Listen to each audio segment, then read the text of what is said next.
Commander Sarah Chen stood at the viewport of Research Station Eden 7, watching the eternal dance of the asteroid belt that had become her home.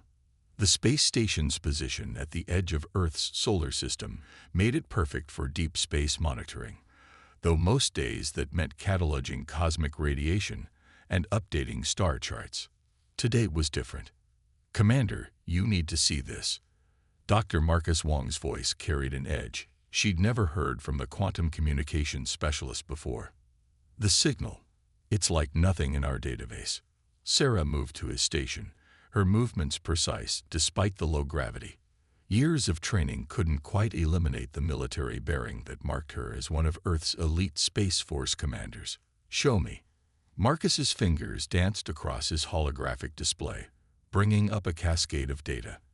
It came through the quantum channel we thought was just theoretical, the one that shouldn't exist yet. He pointed to a sequence that pulsed with an almost organic rhythm. "Look at the encryption pattern." Sarah leaned closer, her dark eyes narrowing. The signal wasn't just complex. It was alive, shifting, and adapting even as they watched. "Can you crack it?" "Already did." Marcus's voice dropped to a whisper. "That's why I called you. It's a warning, Commander, and it's addressed to us, to humans specifically." The message unfolded across the screen, translated into stark text. "To the children of Earth, the ones they call too dangerous to join the galaxy, the harmonious come. They bring their peace, their perfect, terrible peace. They destroyed my world yesterday. They will destroy another tomorrow. All in the name of tranquility. We need your violence. We need your chaos. We need your humanity. Help us." Sarah read it twice, then a third time. In the 15 years since humanity had first detected signs of alien civilization, their attempts at contact had been met with isolation protocols and containment zones. Earth was classified as a death world, its inhabitants deemed too aggressive, too unpredictable to join galactic society. Now someone out there was asking for exactly those qualities. "Authentication?" she asked, though she already knew the answer. Marcus wouldn't have brought this to her if he wasn't certain. "The quantum signature is genuine. Whoever sent this has technology far beyond ours, and they've gone to extraordinary lengths to make sure only we would receive it." He pulled up another display. "There's more. Astronomical data, ship movements, something called the Harmony Protocols. It's still decoding, but Sarah..." He looked up at her. "This is it. First contact. Real first contact, not just being told to stay in our corner of space." Sarah straightened, feeling the weight of the moment settle across her shoulders. "Get me a secure line to Earth Command." "And Marcus?" She paused at the door. "Begin analyzing those ship movements. If someone out there needs our help, I want to know exactly what we're dealing with." The next 12 hours passed in a blur of data streams and emergency conferences. The picture that emerged was both fascinating and terrifying. The Harmonious, it seemed, were one of the galaxy's eldest species. Over millennia, they had appointed themselves the arbiters of peace, judging which species were suitable for galactic civilization. Their methods had grown increasingly draconian. "They're targeting the mycelians next," Sarah explained to the hastily assembled council on Earth. The holographic faces of military and civilian leaders floated around her like ghostly sentinels. A species that evolved in deep space fungal forests. Peaceful researchers and explorers by all accounts. Their crime? Providing sanctuary to refugees from worlds the Harmonious have already pacified. And these mycelians specifically requested our help. Admiral Zhang's hologram leaned forward, his expression skeptical. "The same humanity that's been quarantined as too dangerous to join galactic society. Yes, sir, they've been watching us. All of them have. While the Harmonious spread their version of peace through force, Earth has been observed. They've seen how we fight, yes, but they've also seen how we protect, how we defend." Sarah took a deep breath. "They don't want us despite our capacity for violence, Admiral. They want us because of it. because we understand that sometimes maintaining peace requires the strength to stand against those who would enforce their will on others. The council chamber fell silent. Humanity had spent years trying to prove they were peaceful enough for galactic civilization. Now they were being asked to prove they were strong enough to defend it. Admiral Zhang's hologram flickered as he studied the data scrolling past his eyes. The Harmonious Fleet will reach Mycelia in 3 standard weeks. If we intervene, we'll be violating every isolation protocol they've placed on us. No, sir. Sarah's voice was firm. We'll be confirming their worst fear about humanity's protective nature. They're not afraid we'll attack without cause. They're afraid we'll defend those who can't defend themselves. The Admiral's weathered face broke into a slight smile. How long would it take to get a strike team to Mycelia? The Quicksilver is prepped and waiting in dock. My team can be ready in 6 hours. Sarah had made her selection the moment she'd read the message. A small, elite force of Earth's finest, strong enough to fight if necessary, disciplined enough to know when not to. Very well, Commander Chen. You have your authorization. The Admiral's hologram straightened. Humanity has spent generations evolving on a world that tried to kill us every day. We learned to fight because we had to. But we also learned when to fight, and what to fight for. Show them both. As the council holograms winked out one by one, Sarah turned back to the viewport. Somewhere out there, a peaceful species waited in terror as the galaxy's peacekeepers approached with their fleets of judgment. They had called to humanity, the dangerous ones, the Deathworlders, the ones too violent to join their civilization. They were about to learn why Earth's violence had always been tempered with compassion, why humanity's strength had always been guided by choice, and why sometimes the price of peace was the courage to stand against those who would force their version of it upon others. All hands, Sarah's voice echoed through Eden 7's corridors. Prepare for immediate deployment. We have people to protect. The Quicksilver cut through deep space like a blade of starlight, its quantum engines pushing the boundaries of what Earth's engineers thought possible. In her quarters, Commander Sarah Chen studied the latest intelligence reports on the Mycelian civilization, each detail adding new layers to an already complex mission. Approaching Mycelia's outer defense network, Lieutenant Maya Patel's voice came through the ship's comm system. Still no sign we've been detected. Sarah allowed herself a small smile. The Quicksilver's stealth systems, designed to hide humanity's ships from the Harmonious watchful eyes, were proving their worth. Take us in slow, Lieutenant. Let's not give anyone reason to be nervous. Through the ship's enhanced viewing screens, Mycelia slowly came into view. The sight took Sarah's breath away. The Mycelians had transformed an entire asteroid field into an interconnected network of crystal-like structures, each one glowing with bioluminescent light. Tendrils of living material stretched between the structures, carrying energy and information in patterns that mimicked the neural networks of a vast brain. Beautiful, Dr. Wong whispered from his station. Their entire civilization is a single interconnected organism, and the Harmonious want to destroy this because they sheltered refugees. Lieutenant Commander Jack Torres' voice carried an edge of controlled anger. Some peacekeepers. Stay focused, Sarah reminded them. We're here to prevent that destruction, not start a war. She turned to Dr. Wong.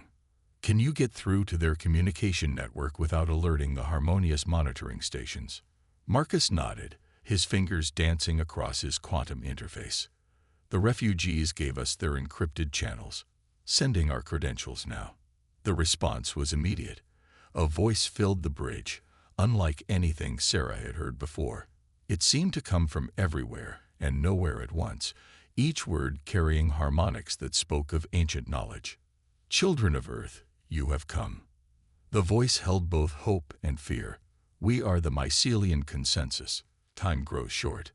Sarah stepped forward. I'm Commander Chen of the Earth vessel Quicksilver. We received your message, and we're here to help. Your arrival brings both joy and sorrow. The consensus responded. Joy that you answered our call. Sorrow that such a call was necessary. Please, dock at Confluence Point Theta. Our refugees are eager to meet the Deathworlders who would risk the harmonious wrath to protect strangers. As the Quicksilver maneuvered through the crystalline structures, Sarah caught glimpses of movement within them. Beings of all shapes and sizes watched their approach, some hiding in fear, others pressing close to the transparent walls in fascination. The docking procedure was unlike anything they trained for. The crystal structures seemed to grow around their ship, forming a perfect seal. When the airlock cycled, Sarah led her team into a chamber that defied conventional physics. The floor, walls, and ceiling flowed into each other in organic curves, all suffused with that same bioluminescent glow. They were met by three distinct groups. The mycelians themselves were vaguely humanoid shapes composed of intertwining tendrils of light. Beside them stood representatives of what Sarah recognized as the refugee species, the silicon-based crystallites, the gaseous Etherian collective, and the quantum-phased nexus beings. But it was the third group that caught her attention. Armed guards from each species, their weapons held ready but not quite pointed at the humans. "Forgive our caution." The mycelian spokesperson's voice resonated through the chamber. "We have learned hard lessons about trust." Sarah nodded, keeping her hands clearly visible. "No forgiveness needed. Caution keeps people alive." Such wisdom from ones the harmonious call barbaric. The spokesperson's light patterns shifted in what Sarah interpreted as irony. "Yet it is precisely such understanding that brings you here. Please, follow us. There is much to show you, and little time." As they walked through the crystal corridors, Sarah's trained eye cataloged everything. The refugees had been integrated into the mycelian society with remarkable efficiency. Children of different species played together in shared spaces. Scientists from multiple civilizations worked side by side in research laboratories. It was a vision of cooperation that put the harmonious and forced peace to shame. Each species here was judged too aggressive, too chaotic, or too unpredictable by the harmonious. The spokesperson explained. Some simply asked too many questions. Others refused to modify their cultures to match harmonious standards. All faced the same choice: submit to peaceful reformation or be eliminated. "And the mycelians?" Sarah asked. "Why would they risk everything to protect you?" "Because peace without choice is merely oppression wearing a gentle mask." The spokesperson stopped before a vast window overlooking the asteroid field. "We evolved in the void between stars, Commander. Our civilization grew by reaching out, connecting, understanding. We learned that true harmony comes not from enforcing sameness, but from finding beauty in difference." A sudden alarm cut through the chamber. Dr. Wong's quantum scanner beeped urgently. "Commander, multiple ships just dropped out of quantum space at the edge of the system. Harmonious signatures. They're early." The spokesperson's light dimmed. "Our latest intelligence suggested we had more time." Sarah's mind raced through options. The Quicksilver was advanced, but it couldn't stand against an entire harmonious fleet. Yet abandoning these people wasn't an option. "How many can your ships evacuate?" she asked. "Less than half our population, and the harmonious will detect any large-scale quantum signatures." "Then we don't run." Sarah turned to her team. "We didn't come here to evacuate them. We came here to protect them." She faced the spokesperson. "You ask for Earth's help because we understand violence. But we also understand defense. Show me your security systems. Show me your weapons, if you have them. The harmonious want to teach the galaxy their version of peace." Her eyes hardened with determination. "Let's teach them ours." The spokesperson's glow brightened. "You would stand with us, even knowing the consequences." "On Earth, we have a saying," Sarah replied. "The only thing necessary for the triumph of evil is for good people to do nothing." You've created something beautiful here. Genuine peace, genuine cooperation. We won't let them destroy that in the name of enforcing their own. As alarms continued to sound through the crystal corridors, Sarah watched the armed guards lower their weapons. They had expected warriors driven by bloodlust. Instead, they found protectors driven by principle. The Harmonious were about to learn why humanity's evolution on a death world had created not just survivors, but defenders. And defenders, unlike warriors, knew that the greatest victories often came not from fighting, but from being willing to fight for what was right. The Harmonious fleet hung in space like a constellation of judgment, their ships perfect geometric forms of gleaming white. On the main viewing crystal of the Mycelian Command Center, Commander Sarah Chen watched as they arranged themselves in a precise pattern that was both beautiful and threatening. Their formation is designed to be aesthetically pleasing, even as it optimizes firing solutions, Lieutenant Torres observed. That's almost poetic. Incoming transmission, Dr. Wong announced. They're broadcasting on all frequencies. The voice that filled the chamber was melodious, each word perfectly measured and calm. This is Arbiter First Class Serenity through order of the Harmonious Fleet. You harbor elements of chaos. You will surrender them for peaceful reformation, or you will be brought to harmony through cleansing fire. Sarah stepped forward, nodding to Dr. Wong to open a channel. This is Commander Chen of Earth. The Mycelians and their guests are under our protection. We request peaceful dialogue to resolve this situation.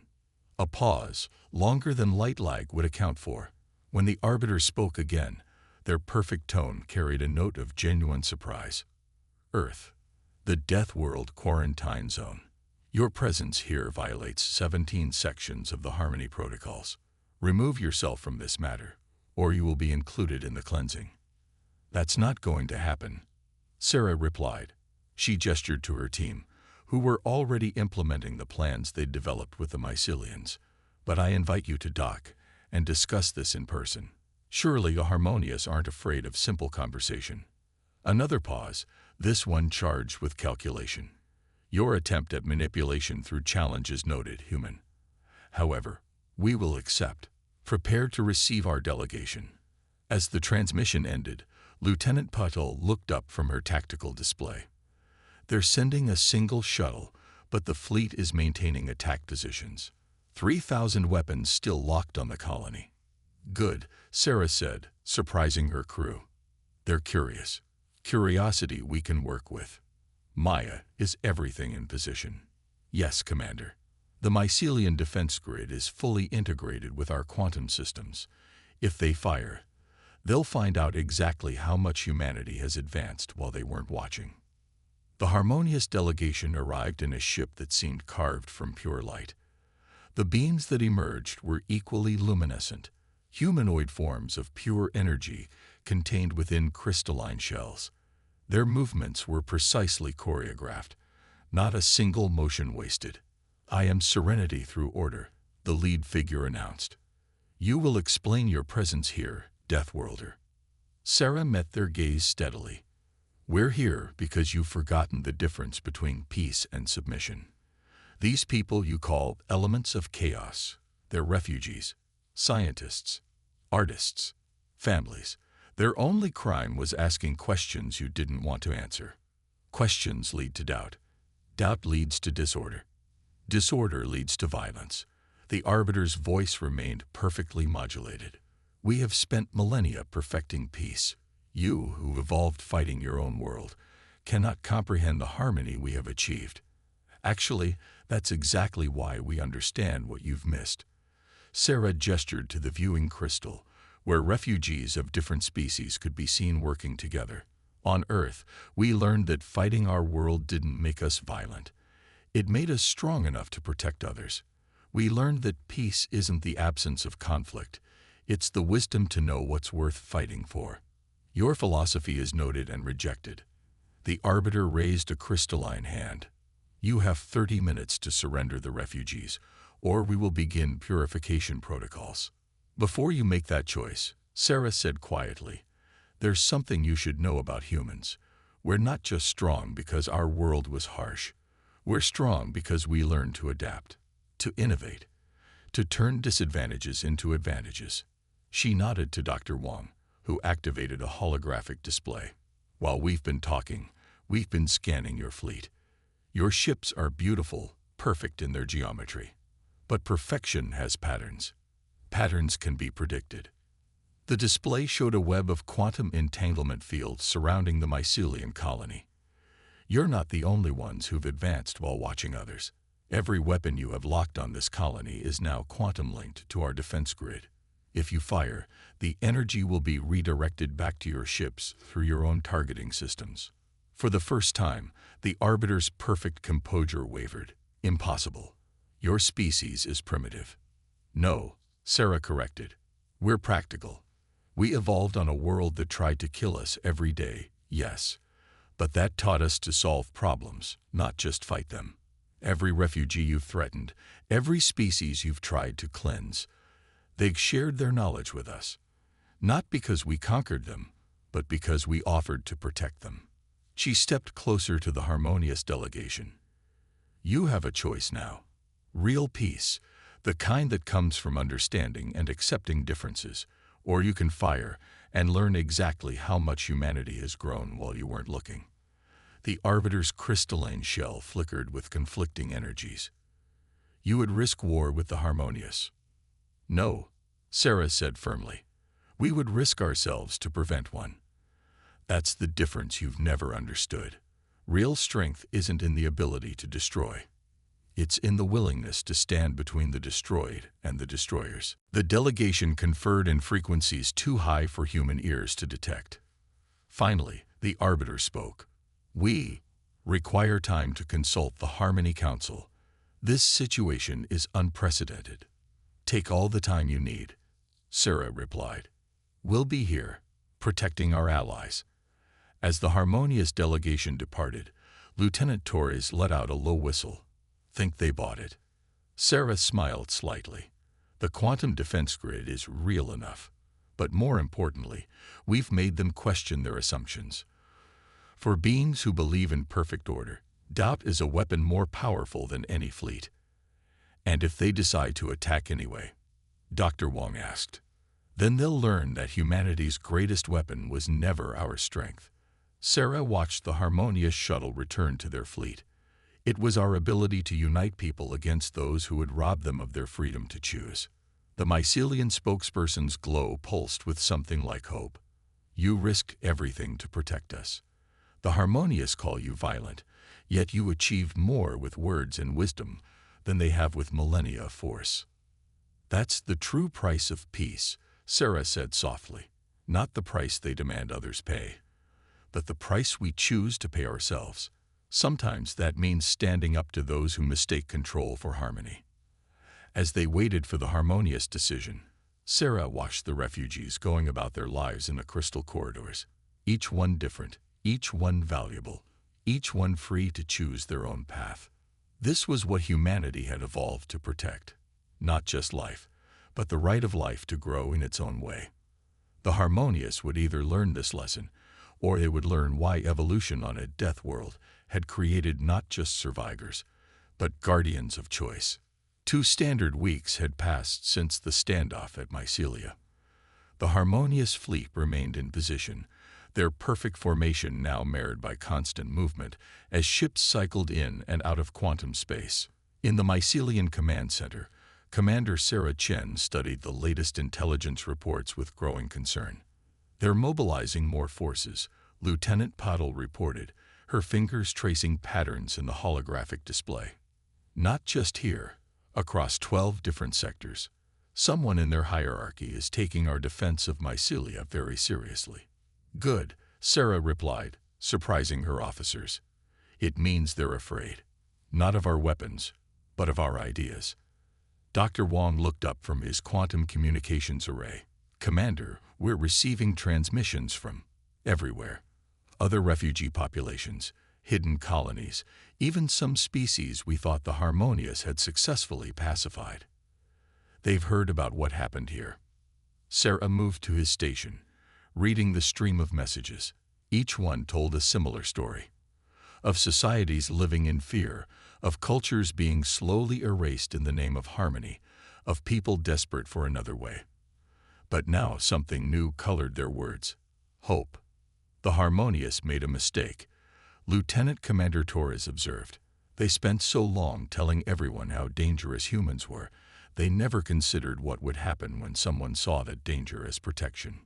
A soft chime announced the arrival of the mycelium spokesperson, their luminescent form dimmer than usual from exhaustion. "Commander, the Refugee Council has reached a decision. They wish to speak with you." The council chamber was packed with representatives from 24 species, their differences stark, but their unity clear in purpose. A crystallite elder rose as Sarah entered, their faceted form refracting light in patterns that conveyed deep emotion. "Children of Earth," the elder's voice resonated through the crystal chamber. "We have watched your actions these past weeks. You turned your quarantine into an advantage, your isolation into strength. When the Harmonious came with their fleet, you responded not with fury, but with wisdom." And Nexus being phased into visibility next to the elder, their quantum form shifting through possibilities. "We propose an alliance, not of war, but of protection. The Harmonious believe peace comes from enforcing sameness. You have shown us that true peace comes from defending differences." Sarah listened as they outlined their plan. It was ambitious, perhaps impossible, but it resonated with everything humanity had learned through their long evolution. "You're not just asking for protection," she said finally. "You're asking us to help build something new." Yes, the Etherian collective swirled with anticipation. A network of sanctuaries, hidden in the spaces between stars. Places where knowledge can be preserved, where cultures can survive, where questions can be asked freely. And Earth would be its heart. "The Harmonious will not accept this easily," Sarah warned. "They'll see it as a threat to everything they've built." "Of course they will," the crystallite elder's facets sparkled. "Because it is. Not a threat of violence, but something far more dangerous to their perfect order. The threat of choice." Over the next days, the plan took shape. The refugees' combined knowledge, coupled with humanity's innovative drive, began creating technologies the Harmonious had never imagined. Not weapons, but defenses. Tools for preservation rather than destruction. Dr. Wong led a team developing quantum corridors, hidden paths through space that could evacuate endangered populations in seconds. Lieutenant Potol worked with crystallite engineers to design shield systems that could protect entire worlds without firing a shot. And Lieutenant Commander Torres, collaborating with the Nexus beings, created prediction algorithms that could identify where the Harmonious would strike next. But it was in the quieter moments that Sarah saw the real victory. In the crystal corridors, she watched children from different species playing together, teaching each other games from their lost worlds. In the research labs, scientists who had once feared to ask questions now worked openly, combining their knowledge in ways that would have been impossible under Harmonious rule. "You've given them something the Harmonious never could," the mycelium spokesperson observed, finding Sarah at her usual spot overlooking the asteroid field. "Not safety through submission, but security through solidarity. Humanity had to learn that lesson the hard way," Sarah replied. "Our world taught us that survival isn't just about being strong enough to fight. It's about being wise enough to know what's worth fighting for, and brave enough to defend it." A sudden alert brought them both to attention.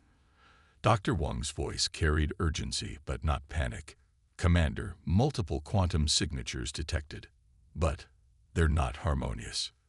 The viewing crystal filled with ships of all designs, refugee vessels, trading crafts, even some that bore the marks of supposedly pacified worlds. Each one carried the same message. "We choose freedom. We choose difference. We choose Earth." Sarah watched as vessel after vessel dropped out of quantum space, forming a fleet that dwarfed the Harmonious forces, not through uniformity, but through diversity.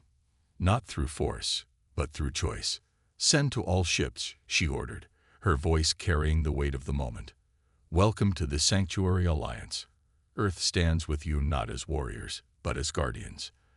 Together, we will show the galaxy that true peace comes not from enforcing harmony, but from protecting the right of all beings to find their own path to it."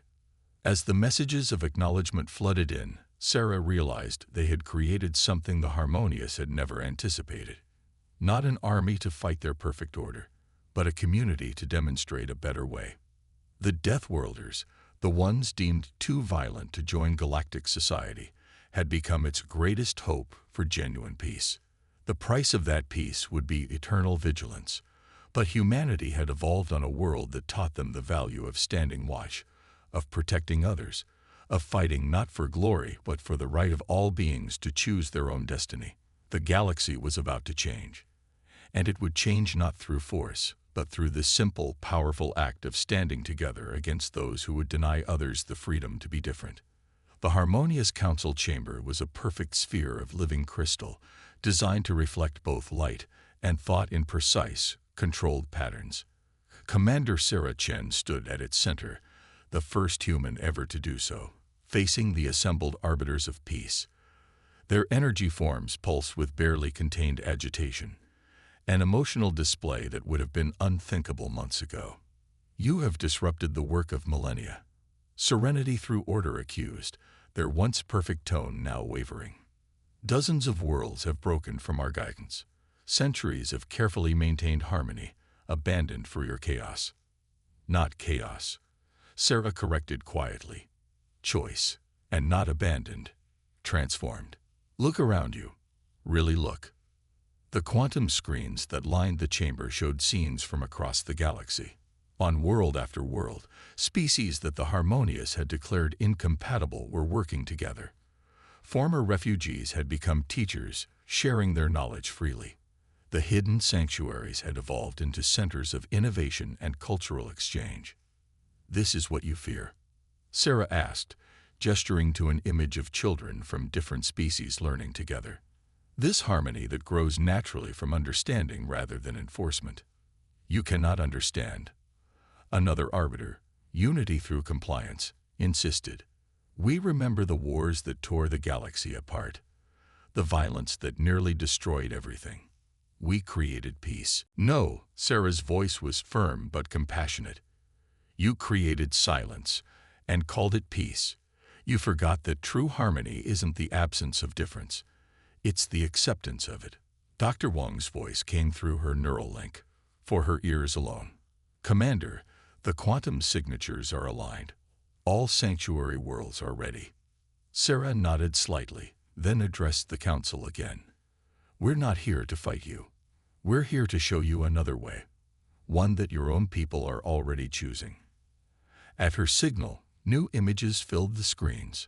Harmonious ships protecting refugee transports. Young arbiters studying with alien teachers. Even here, in their perfect city, signs of change were appearing. Artwork from other cultures, music with rhythms that didn't follow mathematical precision, gardens that grew in natural patterns rather than geometric designs. Your own people are learning what humanity discovered on our death world. Sarah continued, that strength isn't just about survival. It's about creating something worth surviving for. We didn't evolve to fight. We evolved to protect, to build, to grow. And if we reject this, protection, unity through compliance demanded. If we choose to restore proper harmony. Sarah's expression remained calm, but her voice carried steel. Then you'll learn why a species that evolved on a death world values choice so deeply. Every world that has joined the Sanctuary Alliance is now quantum-linked. Attack one, and all will respond. Not with violence, but with absolute defensive capability. You cannot force your peace anymore. The council chamber erupted in debate, frequencies of light and energy clashing as the arbiters argued. Finally, a new voice cut through the chaos. A younger arbiter stepped forward, their crystal form showing traces of organic patterns that would have been purged in earlier times. I am discovery through difference, they announced, and I have seen what the humans protect. It is. They paused, searching for words that weren't mathematically precise. It is beautiful. Not despite its imperfection, but because of it. More arbiters moved to stand with them, their forms showing similar signs of change. The old guard of the council drew back, their perfect geometries now seeming rigid rather than elegant. You would abandon all we have built? Serenity through order asked, their voice heavy with disbelief. No, Discovery through difference replied. We would build something greater, something that grows rather than something that is imposed. The humans have shown us that true peace cannot be enforced. It must be cultivated. The next hours brought intense negotiation. Sarah, together with representatives from the Sanctuary Alliance, worked with the reformist arbiters to draft a new covenant, one that would preserve the harmonious knowledge while transforming their role from enforcers to advisors. The Galactic Sanctuary Accord, Sarah read from the final document, recognizes the right of all sentient species to choose their own path of development, while providing support and protection for that journey. The signing ceremony was witnessed by beings across the galaxy. The Harmonious would maintain their role as peacekeepers, but now as part of a larger community rather than its rulers. Their cities would become centers of learning rather than judgment, their knowledge preserved but not imposed. Later, watching the celebration from a quiet corner of the chamber, Sarah felt rather than heard the approach of the mycelian spokesperson. You have changed everything, they observed, their glow reflecting the joy around them. And yet, you seem troubled. Sarah smiled slightly. Not troubled, just aware of the responsibility. Earth is no longer quarantined, but we're not just joining galactic society. We're helping to rebuild it. That's a heavy task, one that your species is uniquely suited for. The spokesperson noted. You understand both strength and restraint, both protection and growth. Your evolution on a death world didn't just teach you how to fight. It taught you why to fight, and more importantly, how to build something worth protecting. The celebration continued around them, species that had once been enemies now sharing stories and songs. The perfect geometry of the harmonious chamber had begun to shift, organic patterns emerging within its crystal structure like new growth after a long winter. The price of peace, Sarah mused, watching a young harmonious arbiter deep in conversation with a crystallite elder, isn't paid in submission or silence. It's paid in the daily choice to understand, to protect, to grow together. A lesson worth learning. The spokesperson agreed, even if it took a species from a death world to teach it. Sarah watched as the chamber continued to transform, much like the galaxy itself. The Harmonious had sought to create perfect peace through control. Humanity, tempered by evolution on an unforgiving world, had shown them something greater. The peace that comes from choosing to stand together, to protect each other, to celebrate rather than fear their differences. It wasn't perfect. It would require constant work, constant vigilance, constant choice. But then, that was what humanity did best. Facing challenges not to conquer them, but to learn from them, to grow through them, to build something better. The age of enforced harmony was over. The age of chosen unity had begun. And at its heart stood the Deathworlders, the ones once deemed too dangerous to join galactic society, now serving as its guardians of choice.